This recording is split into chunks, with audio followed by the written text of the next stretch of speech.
नमस्कार दोस्तों।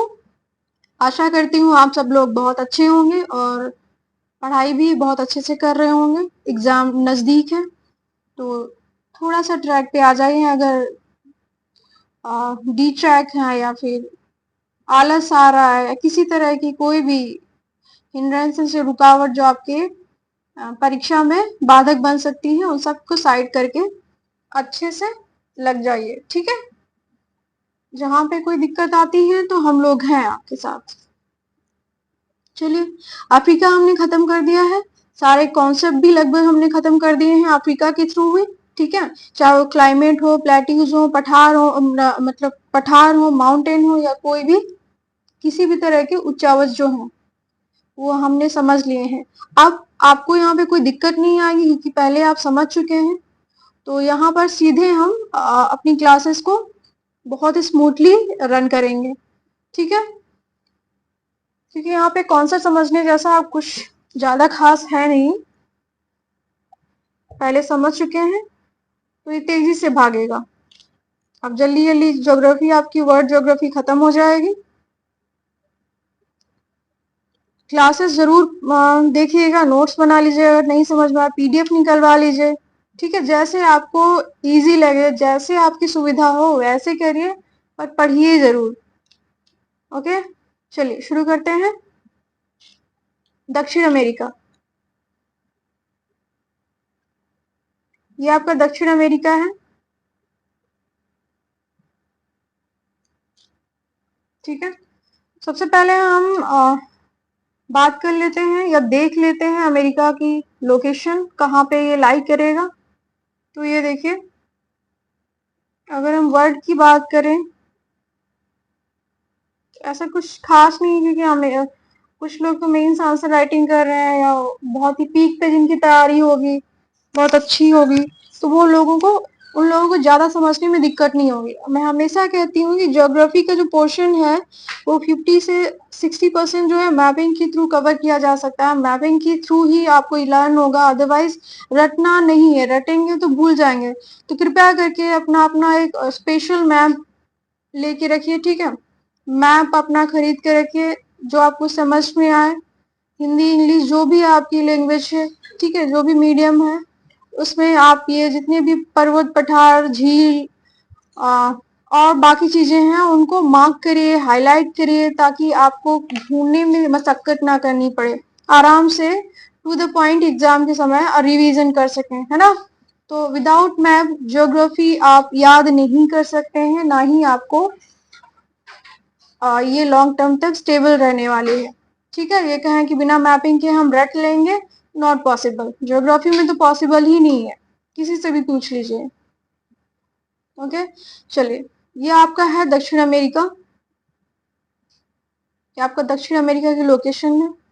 ठीक है, अब सबसे पहले देखते हैं हम कहाँ पे ये लाई करता है। आपको पता है ये लगभग जो इसका आधा पोर्शन, आधे से ज्यादा होगा, वो कहाँ होगा, दक्षिणी गोलार्ध में। ठीक, क्योंकि ये विषुवत रेखा है आपकी, यहाँ से गुजरती है, तो इसका थोड़ा सा पार्ट जो ऊपर वाला है, छोटे छोटे देश, वो उत्तरी गोलार्ध में आएंगे। जितना आपके कैरिबियन सागर से ये टच हुआ है, ठीक है, ये कैरिबियन सागर से है, और बाकी मैक्सिमम ऑफ द पार्ट जो है इसका वो दक्षिणी गोलार्ध में आएगा। ठीक है, इसके अलावा हम देखते हैं यहाँ पर इसके पश्चिम में, हालांकि हम नोट्स में भी देखेंगे लेकिन मैं आपको लाइव दिखाना चाहती हूँ यहाँ पे, ताकि चीजें, मैं हमेशा कहती हूँ मैप के थ्रू पढ़िए, मैप के थ्रू याद करिए।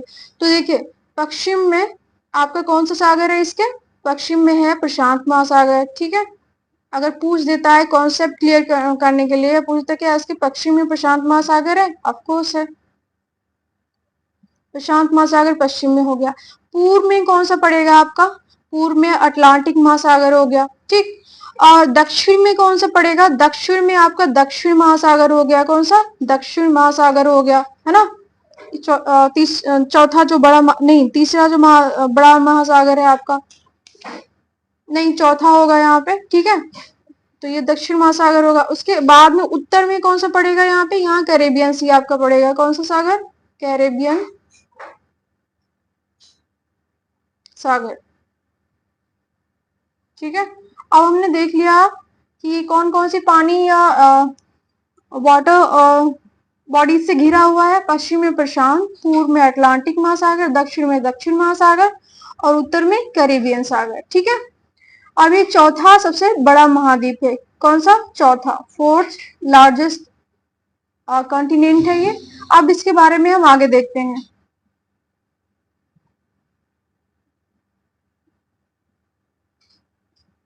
जस्ट मिनट, चले शुरू करते हैं। विश्व में क्षेत्रफल व जनसंख्या में चौथा इसका स्थान आता है। ठीक है, जनसंख्या और क्षेत्रफल दोनों में ही। पश्चिम में मैंने जैसे बताया प्रशांत महासागर, पूर्व में अटलांटिक महासागर और उत्तर में कैरेबियन सागर से ये घिरा हुआ है। ठीक, ये तो हो गई सागरों की बात। अब देखते हैं इसके आसपास की कौन सी खाड़ियां हैं। तो इसमें चार जो है इंपॉर्टेंट खाड़ियां हैं, तो बहुत सारी, लेकिन जो पूछा आता है एग्जाम में वो अक्सर आती हैं। डेरियन की खाड़ी, आपके डेरियन की खाड़ी यहाँ पर पड़ेगी। ठीक है, कोलंबिया और वेनेजुएला के पास। और यहाँ पे आपके कैरिबियन सी होगा जस्ट टच करते हुए डेरियन की खाड़ी से। पनामा की खाड़ी, पनामा जो कंट्री है यहीं पर एक, जिसे कैरेबियन देश कहा जाता है या लैटिन अमेरिका कहा जाता है। ये लैटिन अमेरिका का एक कंट्री है पनामा। ठीक है, तो यहीं पर एक खाड़ी है पनामा की खाड़ी। उसके बाद आएगी ग्वायाकिल खाड़ी। ग्वायाकिल खाड़ी जो है इक्वाडोर, जो खाड़ी है इक्वाडोर के पास है। ये इक्वाडोर है आपका, ये ग्वायाकिल की खाड़ी होगी। फिर आता है बाहिया ब्लांका। बाहिया ब्लांका आपका पूर्वी तट पे स्थित है अटलांटिक महासागर, दक्षिणी अटलांटिक महासागर में। ठीक है, तो ये हो गई आपकी खाड़ियां। कौन कौन सी? डेरियन की खाड़ी कैरिबियन सागर में, पनामा, पनामा जो कंट्री है लैटिन अमेरिका वहीं पे खाड़ी स्थित है।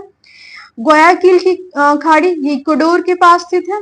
ठीक है, बाहिया ब्लांका ये आपका पूर्वी तट पे स्थित है। तो ये हो गई आपकी मेजर खाड़ियां। इसके बाद हम यहाँ पे आपकी जितनी भी देश हैं वो देख लेते हैं।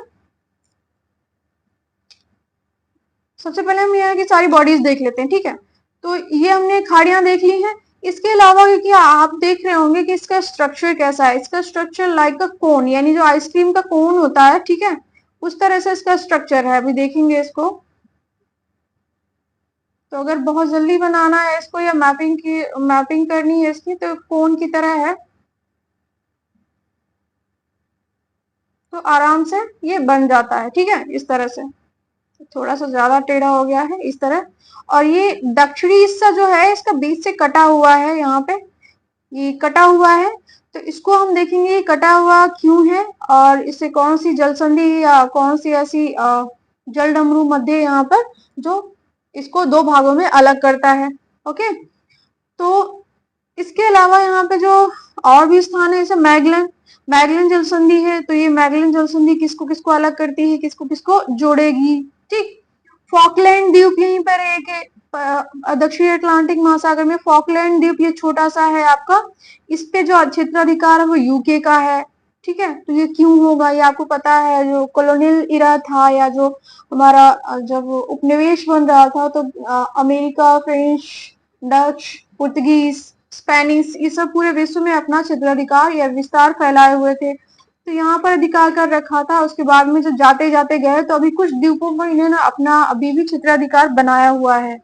इसलिए तो हमने खाड़ियां देख ली। खाड़ियों के बाद हम सबसे पहले देख लेते हैं यहाँ की राजधानियां। मोस्ट इंपॉर्टेंट थिंग ये है, पहले हम राजधानियां देखें।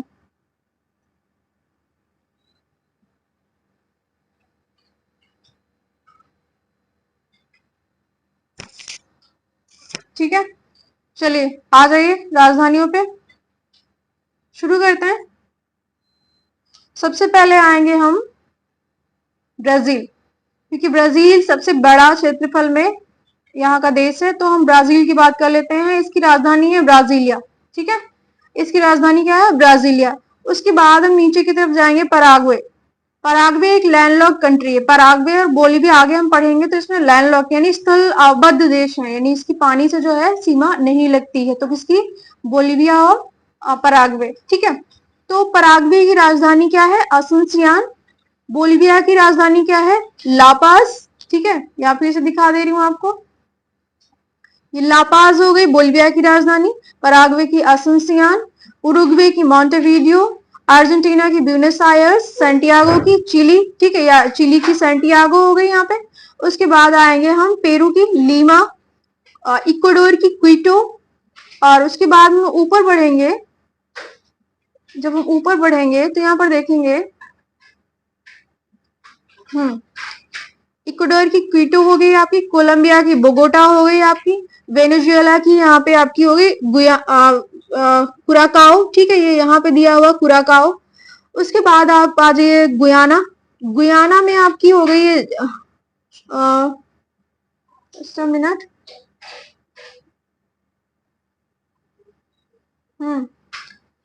तो यहाँ पे देखिए आपका ये दिख रहा होगा गुयाना, ठीक है। गुयाना की हो गई आपकी जॉर्ज टाउन, ये आपकी जॉर्ज टाउन हो गई। उसके बाद सुरीनाम, सुरीनाम की आपकी हो गई पैरामारिबो, और फ्रेंच गुयाना की आपकी हो गई काइने, ठीक है। तो ये छोटे छोटे हमेशा देश में बोलती हूँ कि अगर राजधानियां मैचिंग के लिए आएंगी, देश और राजधानियां, ठीक है, देश प्लस राजधानियां, तो आपको छोटे छोटे देशों की ही पूछा जाता है। छोटे छोटे जो देश होते हैं उन्हीं की राजधानियां मैचिंग करने के लिए आता है, क्योंकि थोड़ी अटपटी सी राजधानियां होती हैं और याद नहीं कर पाते हैं लोग, वहीं से आपका ये क्वेश्चन पुटअप हो जाता है। तो यहाँ दक्षिणी अमेरिका में भी आपको ये राजधानियां याद रखनी है। एक तो आपको Guyana, George town, Suriname, Paramaribo और फ्रेंच गुयाना, काइने, ठीक है।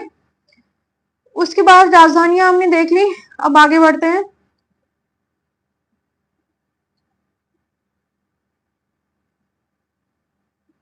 देखिए मैं जितना पढ़ा रही हूँ आप बस उस पर फोकस कीजिए, एक्स्ट्रा दिमाग लगाएंगे या अपना दिमाग लगाएंगे, क्योंकि अभी इतनी चीजें पता नहीं है तो आप फिर भटक जाएंगे, है ना। तो नोट से बता रही हूँ, इसलिए जितना पढ़ा रहे हैं बस उतना पढ़िए, टू द पॉइंट पढ़िए, कितना आपके एग्जाम के लिए सफिशियंट है।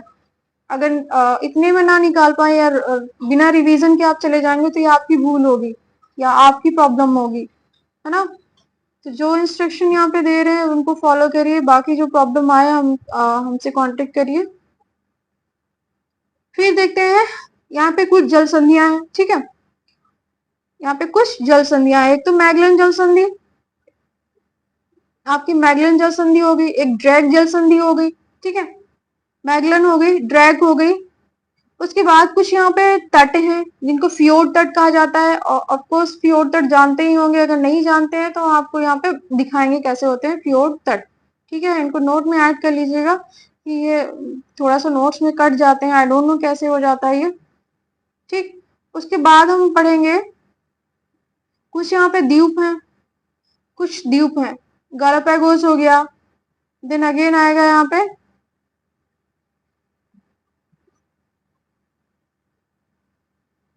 पहले इनको देख लेते हैं फिर आगे बढ़ेंगे हम, ठीक है।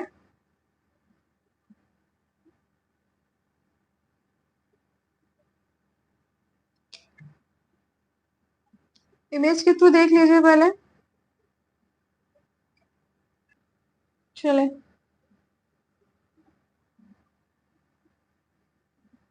शुरू करते हैं। यहाँ पे मैंने दो जल संधियां आपको बताई थी, एक तो आपकी मैगलन स्ट्रेट हो गया, ठीक है। जल संधि आपको पता है कि जो जो दो जलीय क्षेत्रों को जोड़ती है उसे जल संधि कहा जाता है, और वही जल डमरू मध्य जो होता है या उसको क्या कहते हैं, जो स्थल क्षेत्रों को जोड़ता हो, यानी कि दो स्थलीय क्षेत्रों को अगर जोड़ रहा होता है तो उसे जल डमरू मध्य कहते हैं, ठीक है। दो पानी वाले स्थलों यानी वाटर बॉडीज को अलग कर रहा होगा, ये जल वाला जो है वो जस्ट अपोजिट होगा, दो जलीय क्षेत्रों को जोड़ रहा होगा और स्थलीय क्षेत्रों को, यानी ये हमारा दक्षिण अमेरिका और इधर अंटार्कटिका को अलग कर रहा होगा। तो आपका मैगलन हो गया यहाँ पे, मैगलन जल संधि जिस दक्षिण अमेरिका के दक्षिण में स्थित है। ये क्या करती है, ये आपका ये प्रशांत महासागर है, ठीक है, पैसिफिक ओशन, और ये दक्षिणी अटलांटिक महासागर, इनको क्या करती है, आपस में जोड़ती है, ठीक है, दो जल क्षेत्रों को जोड़ती है अगर देखा जाए तो, और दो स्थलीय क्षेत्रों को अलग करती है। स्थलीय क्षेत्र कौन सा हो गया, दक्षिण अमेरिका आपका जो हो गया मैगलन, जहां पे द्वीप समूह है, ठीक है, और आपका दक्षिण में यानी कि अगर देखें ऐसे तो ये आपका अमेरिका और इधर अंटार्कटिका, ठीक है, ये अंटार्कटिका जो एकदम फ्रीज है, तो इधर जोड़ेगा जल संधियों को, इनको क्या करेगा, सेपरेट करेगा, ठीक है, इनको अलग करेगा स्थल क्षेत्र को। तो आपका अटलांटिक हो गया और ये दक्षिणी अमेरिका, इनको क्या करेगा, सेपरेट करेगा और प्रशांत महासागर अटलांटिक महासागर को जोड़ेगा। ठीक, तो आपकी मैगलन जल संधि हो गई। इसके बाद में दूसरी जल संधि यहाँ पे ड्रेक, जस्ट दक्षिण में ही है, ड्रेक जल संधि करके, ड्रेक यहाँ नोट कर लीजिएगा, मैप पे आपके दिया होगा एटलस में, वहां पे मार्क कर लीजिएगा। ठीक है, ड्रेक जल संधि यहाँ पर है। ये भी क्या करती है, ये भी प्रशांत महासागर यानी दक्षिणी प्रशांत महासागर और दक्षिणी अटलांटिक महासागर को क्या करती है, जोड़ती है। और क्या करती है, ये अमेरिका और अटलांटिक महाद्वीप को क्या करती है, अंटार्कटिक महाद्वीप को क्या करती है, ये अलग करती है। ठीक है, यानी दो स्थलीय क्षेत्रों को अलग कर रही है ये, और जलीय क्षेत्रों को जोड़ रही है, ड्रैक जल संधि। ठीक है, तो दोनों यानी मैगलन, आपकी एक मैगलन हो गई और दूसरी ड्रैक, ये दोनों ही आपके अमेरिका के यानी दक्षिण अमेरिका के दक्षिण में स्थित हैं। ठीक है, पहले मैगलन आएगी फिर ड्रेक आएगी। उसके अलावा फॉकलैंड आपको दिखा दिया, ये फॉकलैंड आइलैंड हो गया यानी द्वीप समूह हो गया, यूके का इसका क्षेत्राधिकार है। इसके अलावा और आगे हम देखेंगे, जो स्पष्ट होती जाएंगी चीजें तो समझ में आएगा। फिर हमने दिखाया था ये गैलापागोस द्वीप है, आपका बहुत इंपॉर्टेंट है, इसे आरओ में क्वेश्चन आया था 2016 वाला, जो आपका कैंसिल हो गया था, उसके बाद री एग्जाम हुआ था। ठीक है, तो गैलापागोस आइलैंड जो है वो भूमध्य रेखा इसके ऊपर से गुजरती है, बहुत इंपॉर्टेंट है। और ये कैसे बना है, ज्वालामुखी क्रियाओं से बना है। ठीक है, ये पूछा गया है उसमें ये कैसे बना है, तो ये ज्वालामुखी क्रियाओं से बना है। ओके, वोल्केनिक एक्टिविटीज से बना है। ठीक है, ज्वालामुखी क्रियाओं से बना है। इस पे अधिकार किसका है, तो अधिकार किसका होगा, इक्वाडोर का। ठीक है, तो आगे चले हम,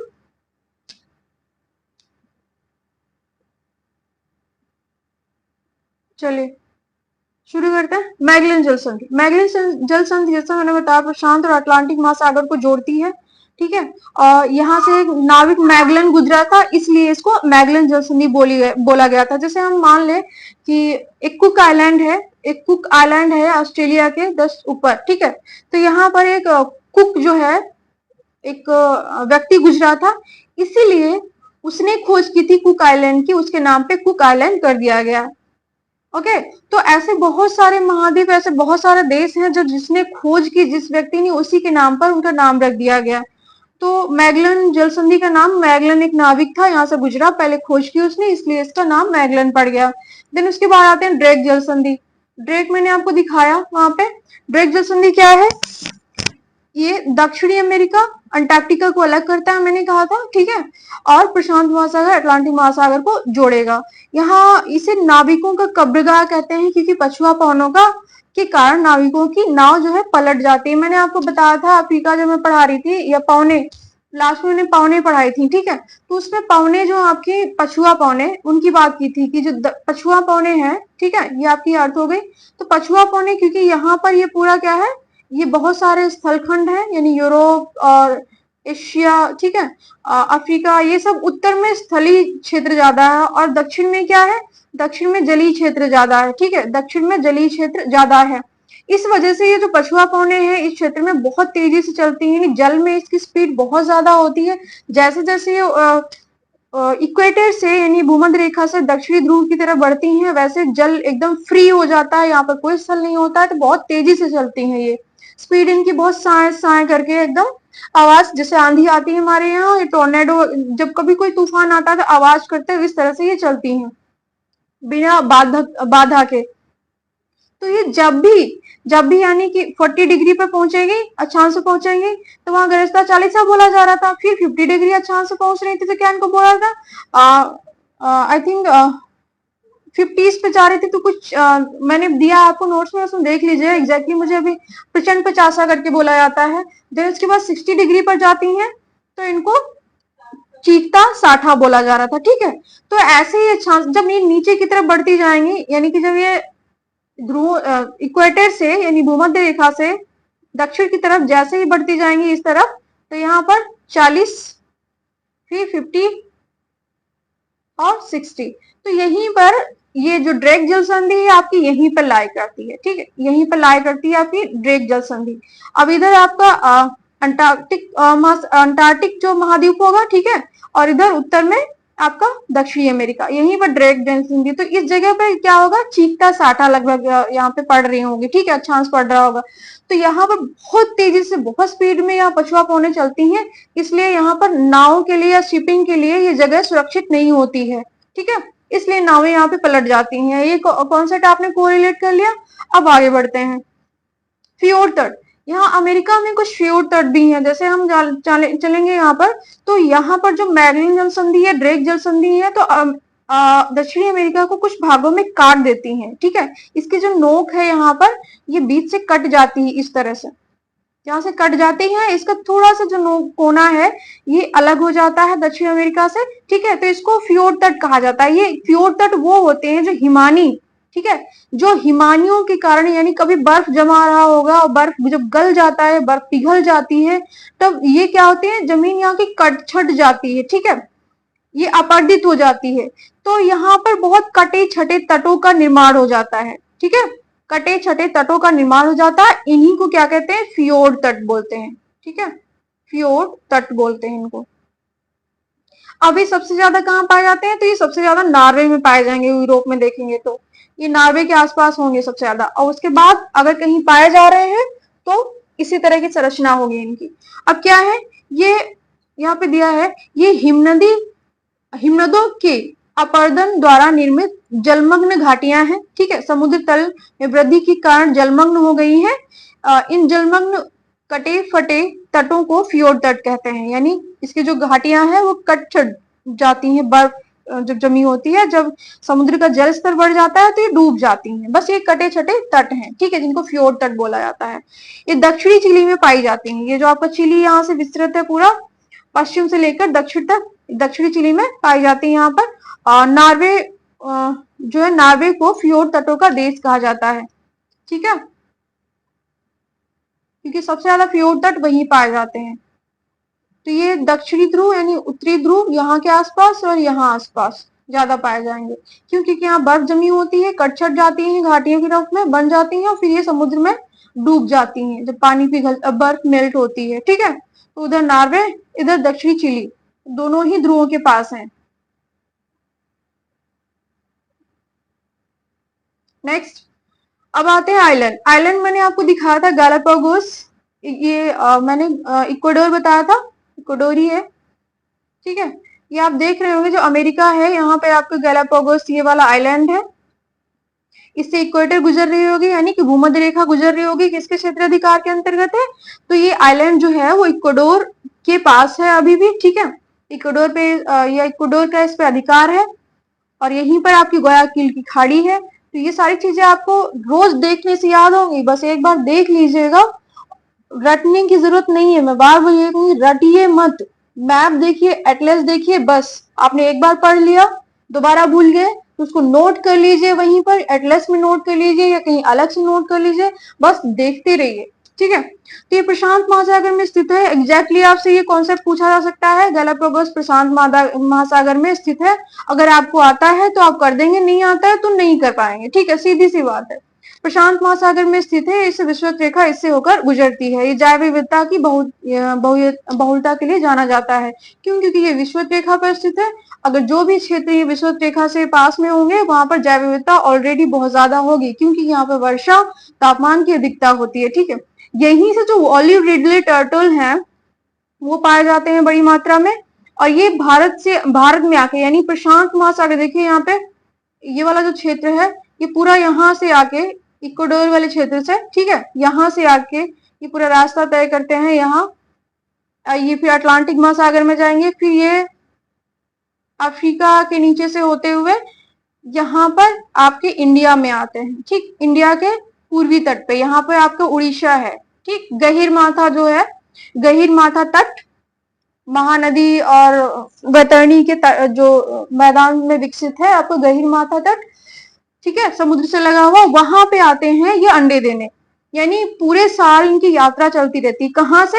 ये पश्चिमी प्रशांत महासागर से लेके यहाँ पर अपना जीवन यापन करते हैं। जब भी इनके बच्चे अंडे यानी देने का सीजन होता है तो ये पूरा ट्रेवल करके आते हैं दक्षिणी प्रशांत महासागर, फिर अटलांटिक में जाते हैं, फिर दक्षिण या अफ्रीका साइड से यानी अफ्रीका के नीचे से होते हुए हिंद महासागर में प्रवेश करते हैं, फिर ये आते हैं उड़ीसा के तट पे, यहाँ पर अपने अंडे देते हैं और बच्चे जब निकल आते हैं तो फिर वापस अपनी वही जीवन श्रृंखला को वापस यहीं पर आके पूरा करते हैं। तो इतनी दूरी तय करते हैं। तो ओलिव रिडले टर्टल जैव विविधता के लिए बहुत इंपॉर्टेंट है और इनके बचाने के लिए बहुत सारे प्रयास भी किए जा रहे हैं। IUCN हो गया या हमारा अन्य जो जैव विविधता से संबंधित प्रयास किए जा रहे हैं वो सभी इसके लिए बहुत ही बड़े पैमाने पर काम कर रहे हैं। ठीक है, तो ये आगे हम देखेंगे।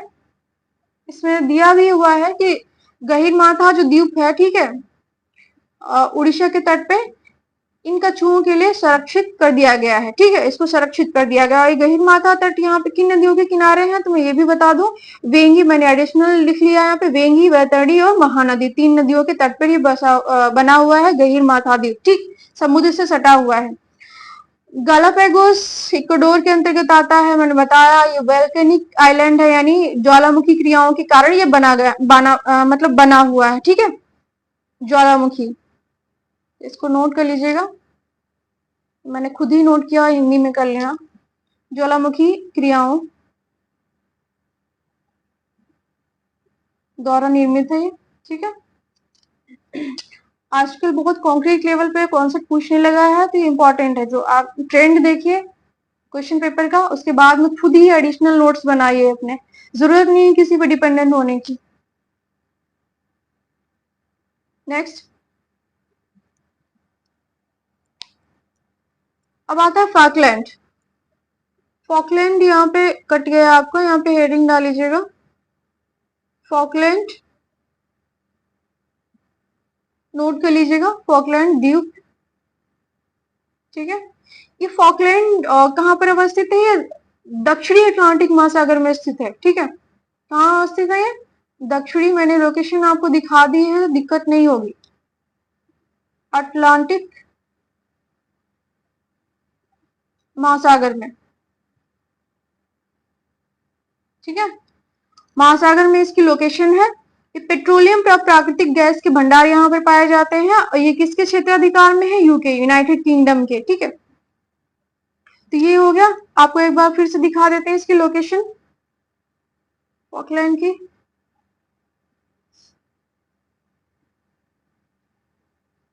ये आपका फॉकलैंड, ठीक है, ये आपको ग्रीन ग्रीन दिख रहा होगा, ये आपका फॉकलैंड आइलैंड है।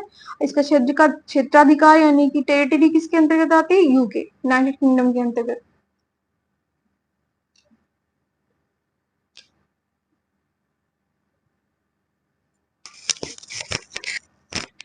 नेक्स्ट इज जलधाराएं। यहाँ की जलधाराएं देख लेते हैं। जलधाराओं के लिए जितने भी प्रक्रियाएं हैं या कॉजेज यानी कारण हैं इनकी उत्पत्ति के, वो सारी चीजें मैंने आपको अफ्रीका महाद्वीप पढ़ाते हुए सारी में कवर करवा दी थी। ठीक है, तो अब हम ये बार बार चीजें नहीं बताएंगे क्योंकि इसमें नोटेड है ऑलरेडी, नोट्स में भी अवेलेबल है, वीडियो में भी मैंने पढ़ाया, बहुत अच्छे से पढ़ाया है। ऐसे कोई कवर नहीं करा सकेगा जैसे मैंने कराया है, इसकी मैं गारंटी लेती हूँ। ओके, सबसे पहले आते हैं, हम देख लेते हैं जलधाराएं।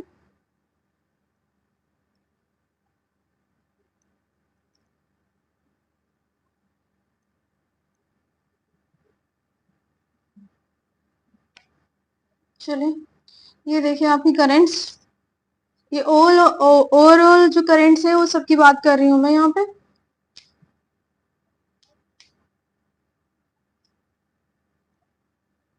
ये आपकी वर्ल्ड की करंट जो हो गई वो है। ठीक है, यहाँ पे बात करेंगे हम दक्षिण अमेरिका की। ठीक है, तो आपको पता है ये वाली जो करंट आ रही है विषुवत रेखा के उत्तर में, उत्तरी विषुवतीय जलधारा और ये दक्षिणी विषुवतीय जलधारा।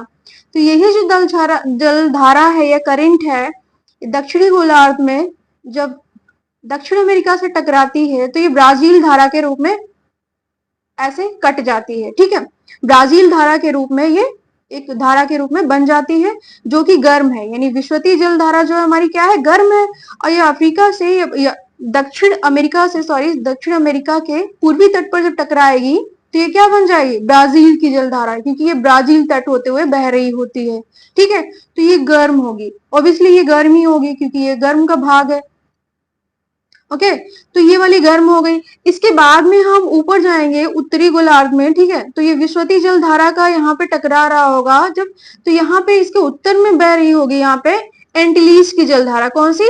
एंटिलीज की जलधारा। हम आगे देखेंगे, जो हम नोट्स में देखेंगे वहां पे प्रॉपरली देखेंगे, सारी चीजें वहां डिस्क्राइब की गई हैं, बट अभी यहाँ पर देख लीजिए मैपिंग के थ्रू। ये ब्राजील की जलधारा दक्षिणी गोलार्ध में, उत्तरी गोलार्ध में आपकी जो दक्षिण अमेरिका से टकराएगी या ऊपर से जा रही होगी वो एंटिलीज की जलधारा। ये किसका भाग होगी? ये किसका भाग होगा? ये विश्वती या उत्तरी विश्वती जलधारा का भाग होगी, ठीक है। इसके अलावा आप इसके पश्चिम में देखते हैं, तो पश्चिम में जो एंटी इक्वेटोरियल या प्रतिविश्वती जलधारा बह रही होती है, वो जब जलधारा यहाँ पेरू के तट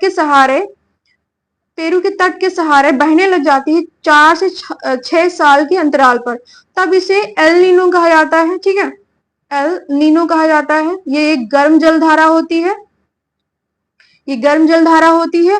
और जो इधर से दक्षिणी ध्रुव से आ रही होती है, एक तो यहाँ पे फॉकलैंड जलधारा, ठीक है, ये वाली आपकी हो जाती है फॉकलैंड जलधारा। ये ठंडी होगी क्योंकि ये ध्रुवों से जितनी भी आ रही है वो ठंडी होती हैं।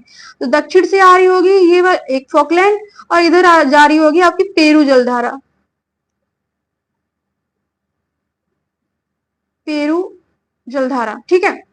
तो ये पेरू यहाँ पे ठंडी बह रही होती है, जब इसे प्रतिविस्वती ऊपर से आ रही होती है तो इसको ओवरकम कर देती है, ठीक है, इसको टैकल कर देती है।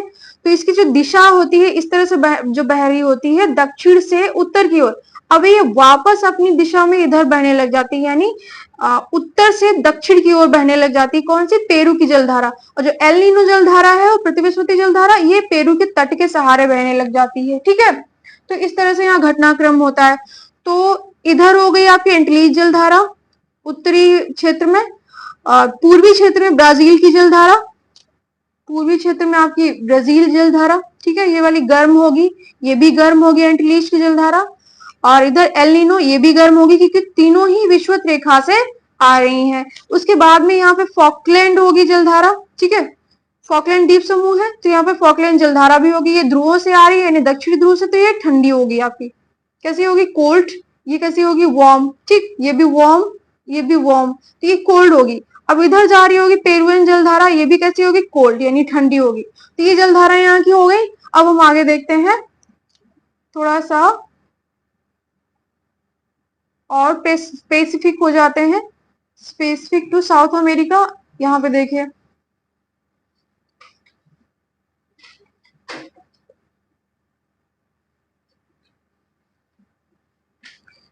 हाँ, ये वाला जो इक्वेटर यहाँ पे गुजर रही होगी, ठीक है, तो ये इक्वेटर वाली जो ब्राजीलियन जलधारा है ये यहाँ से टकरा के ब्राजील धारा यानी विश्वती जलधारा जो होती है ब्राजील से टकराएगी, तो ये ब्राजील धारा के रूप में बढ़ जाती है। इसके बाद जो ये उत्तरी विश्वत की जलधारा होती है ये इधर जा रही होती है, यहाँ पे आपकी एंटिलीज की जलधारा बन जाएगी उत्तर में, ठीक है। और यहाँ पे आपकी एल नीनो, ठीक है, प्रतिविश्वती जलधारा जो चल रही होती है इस तरफ से, ये एल नीनो के रूप में विकसित हो जाती है। और जो पेरुवियन जलधारा नीचे से आ रही होती है आपकी, वो ठंडी जलधारा होती है। इस तरह से देखिए, पेरुवियन जलधारा को अगर पूछ देता है किसी और नाम से जानी जाती तो ये हम्बोल्ट जलधारा के रूप में जानी जाती है, ठीक है। इसे हम्बोल्ट जलधारा भी कहते हैं। ये कैसी होती है? कोल्ड होती है, दक्षिणी ध्रुव से आ रही होती है, दक्षिण से उत्तर की ओर चलती है, साउथ टू नॉर्थ, ठीक है।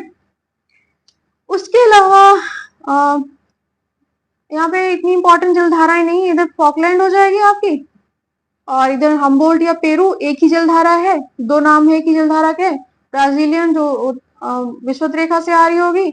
बस यहाँ पे आपको चल रहा होगा पश्चिमी प्रवाह, ठीक, पछुआ हवाओं को, जो पछुआ हवाएं होती है उनको, उनका पालन करते हुए ये यहाँ पे प्रवाह बहता रहता है दक्षिण की ओर, प्रवाह, इसको पछुआ या वेस्टर्लीज बोला जाता है, ठीक है, वेस्टर्न ड्रिफ्ट इसको बोलते हैं इंग्लिश में।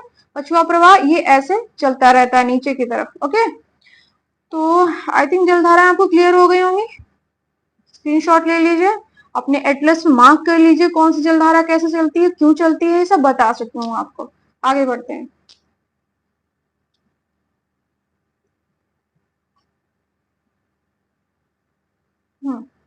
सबसे पहले आते हैं लीनो गर्म जलधारा, जिसके बारे में मैंने आपको बताया अभी।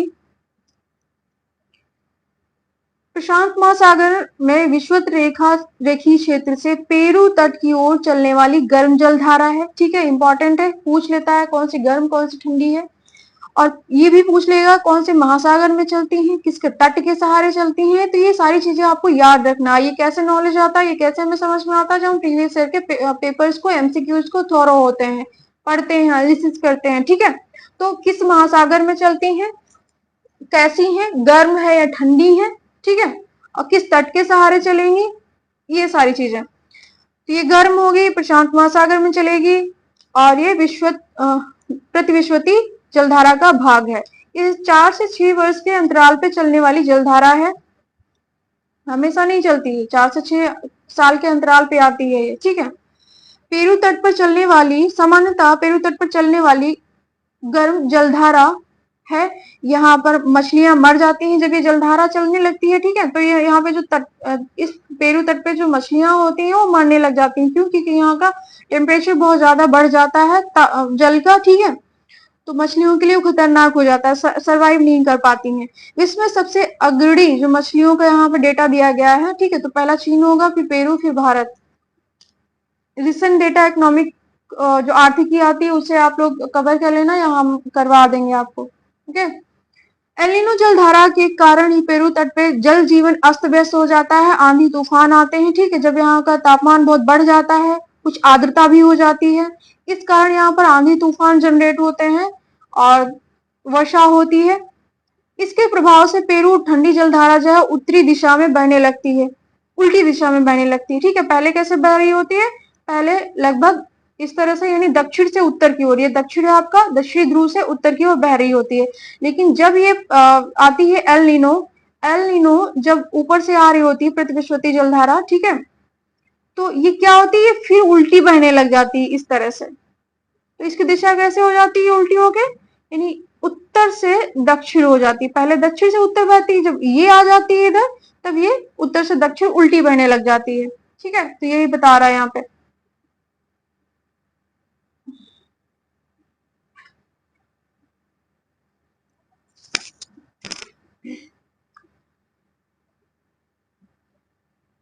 उल्टी दिशा में बहने लगती है। पेरू तट पर एल नीनो गर्म जल धारा के कारण तापमान बढ़ जाता है, जिसके कारण पेरू तट पे तूफानी वर्षा होती है, जीवन अत्यंत अस्त व्यस्त हो जाता है। पेरू के लोग इसे ईसा का बच्चा कहते हैं। ठीक है, क्राइस्ट चाइल्ड या चाइल्ड क्राइस्ट बोलते हैं। ठीक है, और ये एडिशनल है, यहाँ पे थोड़ी सी लोकल इंफॉर्मेशन की है, प्रभु वर्षा दीजिए विनाश नहीं, यानी कि बहुत विनाश क्रिएट कर देती है ये जलधारा पेरू या फिर एल नीनो। तो इस वजह से यहाँ के लोग या लोगों का जीवन जो है बहुत ही कष्ट में गुजरता है। नेक्स्ट, एल नीनो के प्रभाव जो है, या एल नीनो का प्रभाव के प्रभाव से, ठीक है, यहाँ पे के होगा, के प्रभाव से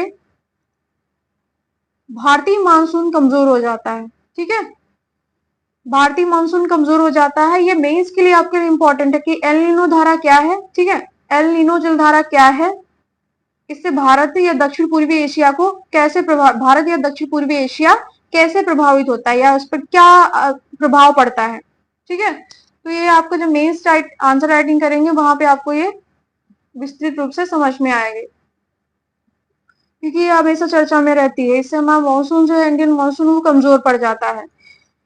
पेरू या हम्बोल्ट जलधारा। ठीक है, अब वो पहली सबसे हो गई आपकी एल नीनो। अब आता है हम्बोल्ट या पेरू जलधारा, एक ही जलधारा के नाम है। तो इसकी खोज हम्बोल्ट एक वैज्ञानिक था या एक व्यक्ति था सामान्य, वहां से गुजरा था, इसने इस जलधारा की खोज की, इसके नाम पर हम्बोल्ट जलधारा पड़ गया। दक्षिणी प्रशांत महासागर में दक्षिण अमेरिका के दक्षिणी पश्चिमी तट के सहारे दक्षिण से उत्तर की ओर चलने वाली ठंडी जलधारा है। ठीक है, अब देखेंगे तो इतना डिस्क्रिप्शन पढ़ने की हमें जरूरत ही नहीं है। दक्षिणी ध्रुव से उत्तर की ओर चलने वाली प्रशांत महासागर में ये जलधारा चलती है। ठीक है, सीधी सी बात। आप सोचिए इसमें कितना डिस्क्रिप्शन दिया, हम कंफ्यूज हो जाएंगे। बस आपने मैपिंग देखी, एटलस देखा, सारी चीजें क्लियर, यानी ये दक्षिणी प्रशांत महासागर में चलेगी। ठीक, किसके सहारे, पेरू के सहारे। ठीक, दक्षिण से उत्तर की ओर, बस कहानी खत्म। ठंडी जलधारा है क्योंकि ध्रुव से आ रही है। उसके बाद आता है, ये अभी प्रशांत महासागर की जलधाराएं थी, अब आता है अटलांटिक महासागर की जलधाराएं। तो अटलांटिक महासागर की जलधाराएं, पहली तो ब्राजीलियन जो गर्म जलधारा है जो मैंने आपको दिखाई थी, ठीक है, जो विषुवतरेखी या दक्षिणी विषुवतरेखी जलधारा का हिस्सा है। ये दक्षिण अटलांटिक महासागर में ब्राजील तट के सहारे प्रवाहित होने वाली गर्म जलधारा है, जो मैंने आपको बताई थी। इधर से ये ऐसे चलेगी, ठीक है, यहाँ विषुवतरेखा ये इसी का भाग है, तो उत्तर से दक्षिण की ओर प्रवाहित होगी। गर्म जलधारा है, इसके प्रभाव से ब्राजील तट पर अच्छी वर्षा होती है, जिससे कहवा या कहवा के लिए ये वर्षा सहायक होती है, ठीक है। तो जलधारा कहवा के लिए सहायक होती है क्योंकि इसकी वजह से यहाँ पर वर्षा होती है। अब आते हैं फॉकलैंड जलधारा। दक्षिण अटलांटिक महासागर में फॉकलैंड द्वीप की ओर चलने वाली ठंडी जलधारा है। मैंने आपको फिर ये भी दिखाया था, इधर चलेगी हम्बोल्ट या पेरुवियन जलधारा, इधर चलेगी फॉकलैंड जलधारा। तो कंफ्यूज होने की बिल्कुल भी जरूरत नहीं है, क्योंकि आप मैपिंग के थ्रू बहुत सारी चीजें क्लियर कर लेंगे ऑलरेडी, पढ़ के आपको वो नहीं आएंगी। उसके बाद आते हैं केप हॉर्न। केप हॉर्न दक्षिणी अमेरिका के तट पर चलने वाली जलधारा है, ये ठंडी जलधारा है, ठीक है, ठंडी जलधारा है, तो ये पूछा नहीं जाता है, बस इसको याद रखिए। एक आती है काइने जलधारा, ये गर्म है क्योंकि ये यहाँ पर होगी, आपकी जो दक्षिण में चल रही होंगी, ठीक है, यहाँ पे चल रही होंगी या यहाँ पे चल रही होगी या इस तरफ से चल रही होगी, जो दक्षिण से आ रही होंगी वो सभी ध्रुवीय या ठंडी होंगी, ठीक है। तो काइने जो केप हॉर्न जलधारा है वो ठंडी होगी, और जो काइने जलधारा यहाँ एंटिलीज के पास चलती है, ये कैसी होगी, ये गर्म होगी, ठीक है, एंटिलीज का ही भाग है ये। तो कहाँ से चल रही होगी, ये विषुवतरेखीय जलधारा का भाग है, तो ये गर्म होगी काइने। तो गर्म समझ में आ जाएगा कहाँ चल रही होगी, विषुवत रेखा के आसपास चल रही होगी, है ना। तो ये उत्तरी अटलांटिक महासागर में चलेगी आपकी।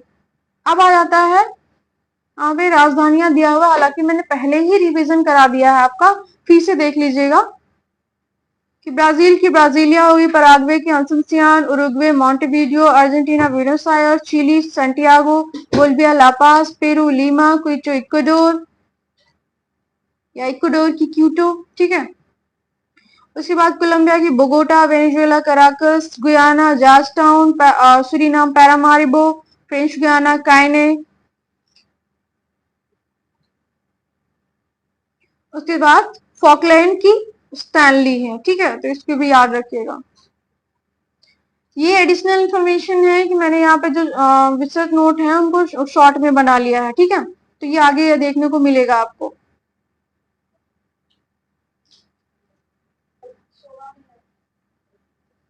अब यहाँ पर आ जाएंगे आपकी झीलें, ठीक है। तो झीलें यहाँ से थोड़ा सा टॉपिक एंड करते हैं। झीलें हम कल देखेंगे, जितनी भी बची हुई चीजें हैं वो कल खत्म कर लेंगे, और अगर नहीं भी होता है तो नेक्स्ट क्लास में फटाफट खत्म कर देंगे। हालांकि आप बहुत जल्दी से होगा ये पोर्शन, आपका वर्ल्ड ज्योग्राफी बहुत जल्दी खत्म हो जाएगी 6-7 लेक्चर्स में, ठीक है। तो पढ़ते रहिए अच्छे से, लापरवाही बिल्कुल मत करिएगा।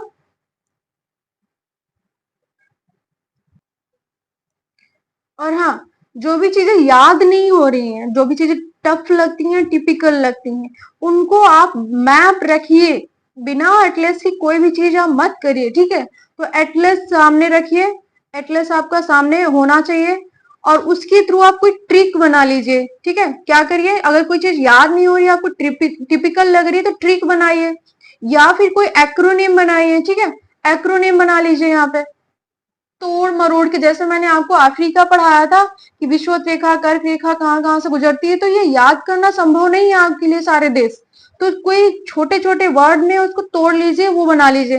किसी देश की राजधानी याद करनी है अफ्रीका के देशों की, या फिर आपके दक्षिण अमेरिका देशों, या लैटिन अमेरिका की, किसी भी देश की राजधानी याद करनी है, तो क्या करेंगे, वही सेम फॉर्मूला, यानी कि छोटा छोटा शब्दों में तोड़ लीजिए, कोई कोई फॉर्मूला बना लीजिए, ठीक है, कोई फॉर्मूला बना लीजिए,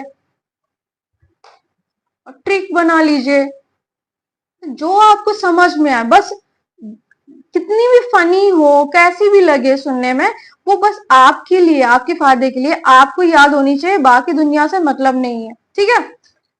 तो इन पे काम करिए, बाकी जहां पे भी थोड़ा टिपिकल लग रही, याद नहीं हो रही चीजें, तो ऑब्वियसली रिवीजन की तो बहुत जरूरत होगी ही, एक बार में चीजें किसी को याद नहीं होती है। मैं कहूँ अगर तो कमांड ऐसे ही नहीं है, मैंने बहुत मेहनत की है, बहुत रिवीजन किया है, तब जाके इतना कर पाई हूँ। तो ऑब्वियसली आपको भी बहुत करना पड़ेगा, बस रिवीजन बना रखिएगा और ये नहीं कि नोट्स बना के या फिर पीडीएफ निकलवा के आपने कोने में डाल दिया। कृपया करके ऐसी गलतियां मत कीजिएगा, अदरवाइज आप दूसरों को दोष देते रहेंगे कि हमने तो बाय किया था पर हमारा हुआ नहीं। तो ये क्वेश्चन मार्क किसी और पे, हम पे मत लगाइएगा। आप it's all depend on you, okay, it's up to you. तो जितनी मेहनत करेंगे उतना अच्छा रिजल्ट आएगा, ठीक है। तो मेहनत करते रहिए, जहां भी दिक्कत आए हम लोग हैं आपके लिए, हमेशा कहती हूँ मैं वीडियो के शुरुआत में और अंत में, मैं यही हमेशा कहती हूँ, हम लोग हैं यहाँ पे, ठीक है। तो घबराने की जरूरत नहीं है, जहां पे दिक्कत आ रही है तुरंत बताइए। चलिए, ऑल द बेस्ट।